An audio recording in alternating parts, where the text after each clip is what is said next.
जय हिंद मेरे श्रेणियों और आप सभी का स्वागत है आपके अपने YouTube चैनल प्रीतम एकेडमी परिवार में। और मैं हूं पंकज कुमार। तो बहुत सारे बच्चों का क्वेश्चन आ रहा था कि सर हमारा बोर्ड का एग्जाम सामने आ गया है और हमें इंग्लिश के क्वेश्चंस का आंसर लिखने में क्या आ रहा है, प्रॉब्लम आ रहा है। तो ये वीडियो उन सारे बच्चों के लिए है जिनको ये नहीं पता कि इंग्लिश का आंसर को कैसे बनाकर लिखा जा सकता है या उसको कैसे बनाकर हम लोग क्या करें लिखे। क्योंकि ये जो मेजर प्रॉब्लम है वो लगभग सभी बच्चों का, अगर मैं रेशियो में बात करूं तो 90% से लेके प्लस बच्चों का मैं बात कर रहा हूं कि ये प्रॉब्लम है कि वो इंग्लिश में क्या करते हैं कि आंसर लिख के नहीं आते हैं, वो लिख ही नहीं पाते, बना के नहीं लिख पाते हैं। क्योंकि अगर मैं केवल आंसर लिखने की मैं बात करूं तो आप रट के तो आराम से आंसर दे सकते हो, लेकिन जब भी मैं बात करूं कि आपको इंग्लिश का आंसर कैसे बना के आप लिखोगे, इसमें क्या होता है, बहुत ज्यादा दिक्कत होता है।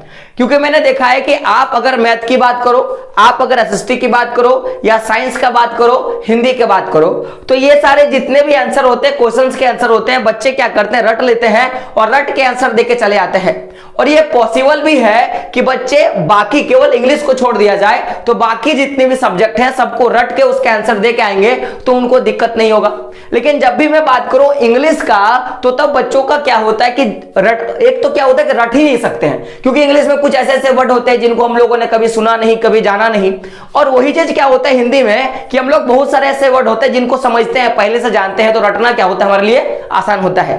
तो ये वीडियो बेसिकली उन सारे बच्चों के लिए है जिनको इंग्लिश का आंसर कैसे बनाकर लिखें ये जानने में क्या हो बच्चे इच्छुक हो। क्योंकि ये जो क्वेश्चन है ये बेसिकली आपको पता होगा कि मैं जितने भी इस तरह के वीडियो बनाता हूं, मेरे जितने भी ऑफलाइन क्लास के बच्चे होते हैं या जितने भी ऑनलाइन के क्लास के बच्चे होते हैं या जो भी मेरे व्हाट्सएप फेसबुक ग्रुप से भी जितने बच्चे जुड़े हैं उनके द्वारा जो भी क्वेश्चंस पूछे जाते हैं मैं उन्हीं का वीडियो में बना देता हूं। क्योंकि मुझे पता है कि अगर एक दो बच्चों को इस चीज की प्रॉब्लम है तो पूरे इंडिया में ऐसे बहुत सारे बच्चे हों जिनको इन चीजों के बारे में प्रॉब्लम होगी। तो अगर हम लोग बात करेंगे, अगर आपको इंग्लिश बना के लिखना है तो सबसे पहले आपको दो चीजों पे ध्यान देना होगा। पहला कि आंसर बनाकर कब लिख सकते हैं, हम लोग इस पे पहले बात करेंगे कि आंसर बनाकर हम लोग कब लिख सकते हैं। और दूसरा क्या करेंगे कि आंसर लिखते समय क्या करना पड़ेगा, हमें कुछ महत्वपूर्ण सावधानी पर क्या करना पड़ेगा, ध्यान रखना पड़ेगा। तो ये दोनों चीजों पर हम लोग बात करेंगे। तो सबसे पहले हम लोग बात करते हैं कि आंसर बनाकर हम लोग कब लिख सकते हैं। तो समझिएगा, अगर मैं बात करूं केवल हिंदी का, तो हिंदी में क्या होता है कि जब हम लोग चैप्टर को पढ़ लेते हैं तो चैप्टर हमें क्या होती है, आसानी से समझ में आ जाती है। और जब चैप्टर हमको समझ में आ जाता है तो हम लोग क्या करते हैं कि उसको आराम से हम अपने लैंग्वेज पे लिख सकते हैं। लेकिन इंग्लिश में ऐसा क्या होता है कि कभी हम लोगों ने चैप्टर को पढ़ा नहीं होगा, पहला चीज। और चैप्टर को अगर हम लोगों ने पढ़ा होगा तो हमको चैप्टर समझ में नहीं आता, जिसके कारण क्या होता है कि हम इंग्लिश को लिख नहीं पाते हैं। तो सबसे पहले आप क्या करें कि केवल चैप्टर को हिंदी में पढ़ें, क्योंकि आपको पता होगा कि बहुत सारे पासवर्ड्स आते हैं, गाइड्स आते हैं जिसमें इंग्लिश का हिंदी किया हुआ आपको बुक मिल जाता है।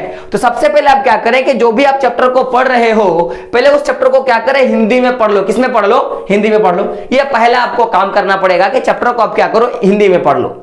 फिर आप क्या करो, उसी चैप्टर को आप अंग्रेजी में भी पढ़ लो, जो भी इंग्लिश में आपका बुक है, टेक्स्ट बुक है, उसमें पढ़ लो। तो उससे होगा क्या कि बहुत सारे ऐसे शब्द हैं जिसको आप हिंदी में पढ़ लोगे और बहुत सारे ऐसे शब्द हैं जिनको आप इंग्लिश में पढ़ लोगे। तो उससे आपको यह पता चल जाएगा कि आखिर ये जो वर्ड है, इस वर्ड का ये वाला इंग्लिश होता है, इस वर्ड का ये वाला इंग्लिश होता है। क्योंकि इंग्लिश हमको तभी समझ में नहीं आती है जब हमारे पास क्या होता है, वर्ड की पावर की कमी होती है। हमारे पास क्या होती है, वर्ड मीनिंग्स नहीं होती हैं। हमारे पास क्या नहीं होता, हमारे पास वर्ड पावर नहीं होता। तो जब आप इंग्लिश के चैप्टर को पढ़ोगे और हिंदी में तो आपको क्या होगा, पूरा का पूरा कहानी समझ में आ जाएगा। उसके साथ क्या होगा कि जब आप उसी को इंग्लिश में पढ़ोगे तो बहुत सारे ऐसे वर्ड हैं जिनके बारे में आपको नॉलेज नहीं था, तो उसका नॉलेज क्या हो गया, आपका इंग्लिश में हो जाता है। तो पहला काम आपको समझ में आ गया। दूसरा क्या करना है, दूसरा भी समझ में आ गया। तीसरा क्या करना है कि चैप्टर की जो समरी होती है उसको क्या करें, पहले में आप हिंदी में लिखने का कार्य करें। ये समरी में क्यों लिखना चाहता हूं मैं इसके बारे में बताता हूं।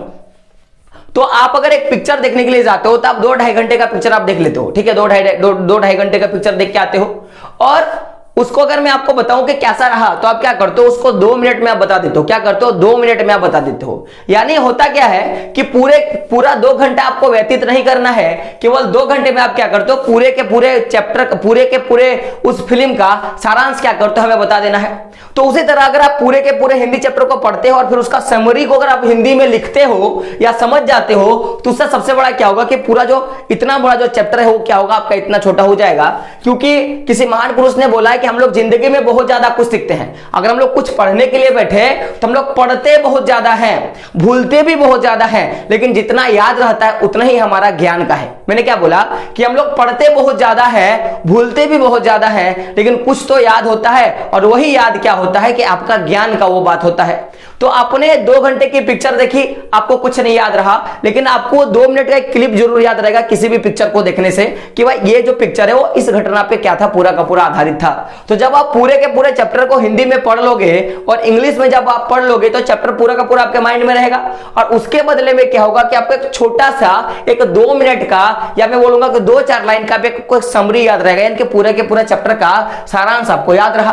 तो सबसे पहले क्या करें कि चैप्टर की जो समरी है उसको पहले हिंदी में लिखें, और देन क्या करें फिर चैप्टर की वही समरी जिसको आपने हिंदी में लिखा उसको इंग्लिश में लिख ले। अब यहां पे बोलेगा सर मुझे तो इंग्लिश में लिखना आता है नहीं, तो मैं एक चीज बोलूंगा मेरे बच्चों कि अगर आप क्लास 10 में हो, अगर आप क्लास 10 में हो, या अगर आप क्लास 12 में हो, या क्लास 11 में हो, तो इतनी तो इंग्लिश आपको आती ही है कि आप टूटे फूटे भाषा में कुछ चीजें लिख लोगे, आप 1-2 लाइन लिख लोगे, इतनी तो आपको इंग्लिश आती है।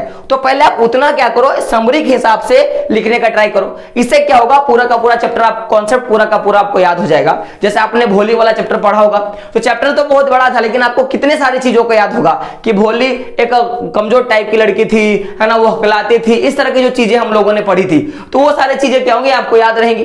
तो ये तो पहला चीज होगा कि चैप्टर को क्या करें, पहले आप हिंदी में केवल पढ़ें, फिर उसको केवल इंग्लिश में पढ़ें जिससे आपके शब्दों का ज्ञान हो जाए। फिर चैप्टर की जो समरी होती है उसको आप हिंदी में लिखने का ट्राई करें, और देन उसको इंग्लिश में कन्वर्ट करें। अब देखिएगा, इतना अगर आप कर लेते हो तो आपको मोटा मोटी कोई इंग्लिश आ जाएगा, और आपको आपके चैप्टर का पूरा सारांश याद रहेगा, जिससे आप जाके क्या करोगे कि आंसर लिख के आ पाओगे। तो ये तो लगभग सारे बच्चे कर लेते हैं, लेकिन नंबर कहां कम आता है, हम लोग इस पे बात करते हैं। क्योंकि आप देखोगे कि बहुत सारे बच्चों का नंबर क्या होता है, इंग्लिश में 100 में 100 आ जाता है, और बहुत सारे ऐसे बच्चे होते हैं जो पास भी नहीं हो पाते हैं।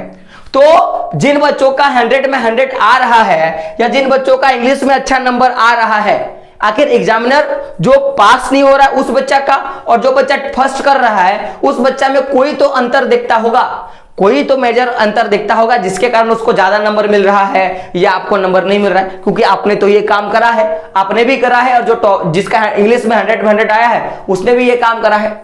तो गलती कहां पे होती है, पहले हम लोग उस पर बात कर लेते हैं। देखिएगा, अगर मैं बात करूं इस चीज के बारे में कि जब भी आप इंग्लिश लिखते हो तो लिखते समय क्या करना है, आपको एक महत्वपूर्ण सावधानी पे ध्यान रखना है। हमने इस पे क्यों बात किया, ये बात हम लोगों ने इसलिए किया क्योंकि आप तभी चीजों को लिख सकते हो जब आपको कहानी पता हो। तो जब आप इसको पढ़ लोगे इस तरह से, आपको पूरा का पूरा कहानी पता हो जाएगा। अब हम लोग लिखने का बात करते हैं, तो जब भी हम लोग लिखने के लिए जाएंगे तो हमें क्या होता है, एक सावधानी बरतनी पड़ती है, और वो सावधानी क्या है, टेंस का। किसका? जब भी आप आंसर लिखो तो अपने आंसर में क्या करें, टेंस का विशेष रूप से ध्यान रखें। क्योंकि समझेगा, क्योंकि बच्चे ना यहीं पे सबसे ज्यादा गलती करते हैं, और टेंस का गलती क्या होता है, बहुत भद्दा वाला गलती होता है, लोगों को तुरंत पकड़ में आ जाता है कि आपने नहीं पढ़ा। क्योंकि एग्जामिनर बस ये देखना चाहता है कि आपको कितनी इंग्लिश लिखनी आती है, आपको कितनी इंग्लिश आती है। कभी वो ये नहीं बोलता कि आप इंग्लिश में क्या हो जाओ, पारंगत हो जाओ, आपको इंग्लिश में ज्यादा नंबर आएगा। वो कभी ऐसा नहीं सोचता। केवल वो ये सोचता है कि जो बच्चा मेरा एग्जाम दे रहा है उसको इंग्लिश में कितनी पकड़ है, क्या है, इंग्लिश में कितनी पकड़ है। तो ये पकड़ कब होगा, जब आपको टेंस में पूरा का पूरा पकड़ होगा। तो ऐसे अगर आप क्लास 10 में हो या क्लास 12 में हो तो मुझे पता है कि आपकी इंग्लिश में पकड़ होगा, आपको पास्ट टेंस पता होगा, आपको फ्यूचर टेंस पता होगा, आपको प्रेजेंट टेंस पता होगा। ये सारे कुछ आपको चीजों के बारे में जानकारी होगी। तो बेसिकली अगर आप इंग्लिश में किसी भी चीज के बारे में आप आंसर दे रहे हो तो जनरली आपके जो क्वेश्चंस होते हैं वो 2 फॉर्म में पूछे जाते हैं। एक तो आपके पास्ट फॉर्म में क्वेश्चन होते हैं, और दूसरा क्या होता है, आपका प्रेजेंट फॉर्म में क्या होता है, आपका क्वेश्चन होता है। कभी भी आपका फॉर्म जो होता है, क्वेश्चन का जो फॉर्म होता है वो फ्यूचर में नहीं होता, ये ना के बराबर आपको देखने के लिए मिलेगा। कारण समझिएगा कि जो भी घटनाएं घटी है या जो भी कहानी का रचा गया है, जो भी कहानी बनाया गया है, सारा का सारा या तो आपको पास्ट में दिखेगा या तो प्रेजेंट में दिखेगा। जैसे हम लोगों ने देखा कि भोली एक लड़की थी जो कमजोर थी, जो हकलाती थी, इस तरह के बारे में हम लोगों ने पढ़ा था। या आप मान लो कि आप अपने स्कूल में आपका एक प्रोग्राम हो रहा है, तो प्रोग्राम के बारे में आप क्या लिखोगे कि आ रहा है, ऐसा नहीं लिखोगे। आपने क्या लिखोगे, प्रोग्राम अगर कोई पार हो गया, जैसे आप रिपोर्ट लिखते हो या नोटिस लिखते हो, तो जनरली वो सारे क्या होते हैं, पास्ट फॉर्म में होते हैं। तो आपको बस ये दो ही फॉर्म को याद रखना है, एक तो पास्ट फॉर्म और दूसरा क्या होता है, प्रेजेंट फॉर्म। अब देखिएगा होता गलती हम लोग कहां पे करते हैं कि मान लीजिए कोई एक क्वेश्चन ऐसा पूछ दिया कि व्हाई डिड द, क्या दिखेगा, why did the tiger king kill 100 tigers, इस तरह का क्वेश्चन पूछ देगा। तो क्वेश्चन क्या समझेगा कि why did the tiger king kill 100 tigers. तो आप देखोगे यहां पे डिड लगा है, यानी कि ये जो पूरा का पूरा जो क्वेश्चन पूछा है वो पास्ट फॉर्म में पूछा है। तो अब हम लोग गलती कहां पे करते हैं कि हम लोग जब ये पास्ट फॉर्म में क्वेश्चन पूछ रहा है तो हम लोग उसको प्रेजेंट फॉर्म में आंसर देना शुरू कर देते हैं। तभी क्या होता है, मेजर नहीं है, सबसे बड़ा क्या होता है, गलती हो जाता है, जिससे एग्जामिनर क्या करता है, आपका कॉपी चेक नहीं करता, आपका आंसर काट लेता है। तो जब भी आप देखोगे कि ये पास्ट टेंस में क्वेश्चन पूछा है, जैसे डिड लग गया है ना, वाज लग गया, वेयर लग गया, तो कभी भी आप जब भी आंसर को देना शुरू करो तो इसमें इज एम आर नहीं लगा सकते हो, क्योंकि इज एम आर लगा देते हो तो ये प्रेजेंट फॉर्म की बात हो जाती है। तो उस समय एग्जामिनर क्या करेगा, आपका क्वेश्चन चेक नहीं करेगा, आपका क्वेश्चन काट लेगा। तो आपको क्या ध्यान देना है कि अगर क्वेश्चन पास्ट फॉर्म में पूछा है तो हमको आंसर भी क्या करना है, पास्ट फॉर्म में देना है। तो जैसे जैसे क्वेश्चन क्या दिया था कि why did the tiger king kills 100 tigers, तो अगर मैं इसका हिंदी में देखूं तो क्या होगा कि बाघ राजा ने 100 बाघों को क्यों मारा था। देखो क्वेश्चन डिड लगा तो ये पास्ट में जाएगा, किस में जाएगा, पास्ट में जाएगा। तो ये ऑटोमेटिकली किस में पूछा, क्वेश्चन पास्ट में पूछा। अब हम लोग उस समय आंसर कैसे देते हैं कि द टाइगर किंग किल, हम लोग क्या करेंगे, इसको किल्ड के जगह हम लोग क्या लिख देते हैं, किल लिख देते हैं, क्योंकि हमको किल लैंग्वेज आता है। तो जब आप केवल किल लिखते हो तो ये कहीं ना कहीं प्रेजेंट टेंस को शो करता है। तो ये क्या होगा, पूरा का पूरा गलत, और एग्जामिनर क्या करेगा, आपको कॉपी काट देगा, आपका नंबर ही नहीं देगा। तो उस समय आपको क्या लिखना है, चूंकि यहां पे देखो, यहां पे डिड लगा, यानी कि पास्ट में पूछा था, क्यों मारा था, तो आपको आंसर भी तो देना है कि पास्ट में। तब आप कैसे आंसर लिखना शुरू करोगे कि द टाइगर किंग, देखो हम लोगों ने यहाँ पे क्या किया, किल्ड लगा दिया, यानी कि मारा था 100 टाइगर। बिकॉज आपको पता होगा कि जो कौन था, एस्ट्रोलॉजर्स था, उसने प्रिडिक्ट किया था कि आप क्या कर सकते हो, 100 बाघों को नहीं मार सकते हो, इस तरह की बातें थी। तो इसी तरह से जब आप इंग्लिश को लिखना शुरू करोगे, अगर वो पास्ट टेंस में पूछ रहा है तो आप आंसर को पास्ट में देने का ट्राई करें, ताकि आपको उसका नंबर मिलेगा। जो भी कुछ आपको आता है टूटी फूटी लैंग्वेज में ही क्यों ना आता हो, लेकिन अगर पास्ट में क्वेश्चन पूछा है तो पास्ट का ध्यान रखें। दूसरी तरह क्या होता है कि अगर मैं इसी चीज को अगर मैं प्रेजेंट में देखूं तो क्या होगा कि why does the tiger king kill 100 tigers. तो देखो यहां पे डज लग गया, तो ये ऑटोमेटिकली डू डज कहां लगता है, प्रेजेंट फॉर्म में लगता है, आपको पता होगा।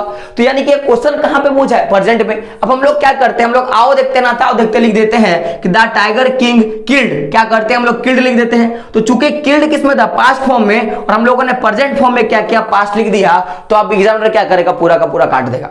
तो यही चीजों को ध्यान रखना है कि अगर पास्ट फॉर्म में क्वेश्चन को पूछा है तो आंसर को पास्ट फॉर्म में लिखने का ट्राई करें, और अगर आंसर प्रेजेंट फॉर्म में पूछा है तो आंसर कैसे दे, प्रेजेंट फॉर्म में देने का ट्राई करें। अगर मैं आपको पूछूंगा कि तुम स्कूल गया था, तो आपका आंसर क्या होगा कि हाँ मैं स्कूल गया था। आप तो ये नहीं बोलोगे कि मैं स्कूल जा रहा था, क्योंकि वो अलग चीज मैंने पूछा, आपको अलग चीज में आप आंसर दे रहे हो, तो उस चीज का ध्यान रखना है। तो अगर मान लो प्रेजेंट में पूछा why does the tiger king kill 100 tigers, तो आप क्या बोलोगे कि द टाइगर किंग किल्स, देखो मैंने यहाँ पे क्या लगाया, किल्स लगाया है ना, 100 टाइगर, बिकॉज आपको पता होगा एस्ट्रोलॉजी प्रिडिक्शन लिखोगे, क्योंकि हम लोग यहाँ पे प्रिडिक्टेड लिखते हैं, क्यों, क्योंकि उसने भविष्यवाणी की थी। और यहाँ पे क्या लिखोगे, प्रिडिक्शन माने किया, या फिर करता है। तो इस तरह की बातें जो है आपको लिखना पड़ेगा। तो बस ध्यान क्या रखना है कि पास्ट फॉर्म में और प्रेजेंट फॉर्म में जब भी क्वेश्चन पूछे तो आपको देना है, क्योंकि ये दो बहुत बड़े, हम लोग बहुत ज्यादा बड़ा गलती करते हैं, जिसके कारण क्या होता है, एग्जामिनर आपका नंबर काट लेता है। तो पास्ट टेंस का ध्यान रखें और प्रेजेंट टेंस का भी क्या करें, साथ साथ में ध्यान रखें। तो अगर ये दो चीजों का आप ध्यान रखते हो तो जाहिर सी बात है कि आप आंसर लिख लोगे। तो यही थी दो मेजर चीजें जिसको आपको जाननी थी कि इंग्लिश को कैसे आप बना के लिख सकते हो। तीसरी चीजें क्या होती है कि ऐसा नहीं है कि आप अगर कोई आंसर देना चाहते हो तो जो किताब में लिखा है आप वही लिखो, ऐसी कोई चीजें नहीं होती हैं। अगर आप उसको किसी और भाषा में लिखना चाहते हो, अगर आपको वो और भाषा आता है तो आप लिख सकते हो। लेकिन हमारे पास प्रॉब्लम क्या होता है कि मेजर जितने भी एग्जामिनर होते हैं, मैं अगर आपको लिख के बताता हूं कि वो ज्यादातर चाहते हैं कि आप बुक का ही लैंग्वेज लिखो, क्योंकि उनको वो बुक का ही लैंग्वेज पसंद आता है। तो अगर आप रट सकते हो तो रटो, और नहीं तो ये दो तरीके मैंने आपको बताई, दो तरीकों को फॉलो करो, आप आराम से क्या करोगे, क्वेश्चन लिख के आओगे। और सबसे ज्यादा मेजर क्या होता है कि आपको इस चीजों के बारे में जानकारी होना चाहिए। तो वीडियो कैसा लगा कमेंट बॉक्स में बताना है।